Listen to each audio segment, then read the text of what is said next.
મહેમાન હવારના પરમાં હવાર પડી જઈને આપણે જતા ખેતરમાં, કારણ કે આપણે ભરવાની છે મકઈ. તમને તો ખબર હશે કે હવારમાં હવાર તો આખા દેશમાં પડે છે, પણ અમારી હવાર તો દશે થવાથી પડે છે. લાલ ઘોડાને લઈને પગી આપણે ખેતરમાં આવીને મકઈ ભરવાનું કામકાજ કર્યું પૂરું ચાલુ. મકઈ ખડકવા માટે સ્પેશિયલ બાબાને બોલાયા છે ને અહીંયા પહોંચીને તમે ઓળખો છો ને ધીસ અમારે બાબા ટીલ્લુ. મકઈના પાત્ર હાલવા માટે સ્પેશિયલ અમરાબાને બોલાયા છે, ધીસ અમારે ગામકા સમય ડ્રાઈવર. અમારા ગામનો તમે પોતાની જાતને એવી ડ્રાઈવર સમજે છે, પણ એમને કોણ સમજાવે કે અમારા કશો કાકો બે દાડા આવે છે. એટલે કશો કાકોની કિસ કિંગ. ફાઇનલી મકઈ ભરવાળો પોકા ડન કરી વાળા સીધા ખસકાવીને કા થાય છે હવે ગૌશાળામાં. ખાલી 2 દિવસ રાજસ્થાનમાં ફરીને આવ્યા છે, પોતાની જાતે મારવાડી સમજવા માંડ્યા છે, પણ એમને કોણ સમજાય કે તમે તો ગુજરાતી છો ને ગુજરાતી જ રહેવાના. અને આર્યા લોકો આપણા દેશનું ઉજળું ભવિષ્ય કહેવાય, પણ હજી સુધી કોઈ ખાટલામાં પડ્યા છે. ભવિષ્ય આપણું. મેને અમરે ભાઈ રોટો પોતાનું કામકાજ ચાલુ કરી વાળે, તમે તમારું કામકાજ કરો, બરો ફોલો વાળું બટન દબાઈ નાખો.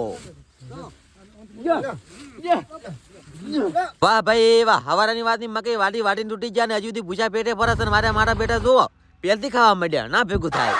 પુણ્યનું કામ કરવા જઈ રહ્યા અમારી સાથે શું થાય છે જોવા માટે ફટાફટ ફોલો કરો, કારણ કે ભાગ બીજો પણ આબાનો છે, એટલે ફટાફટ ફોલો કરો ને અમારી શું હાલત થાય.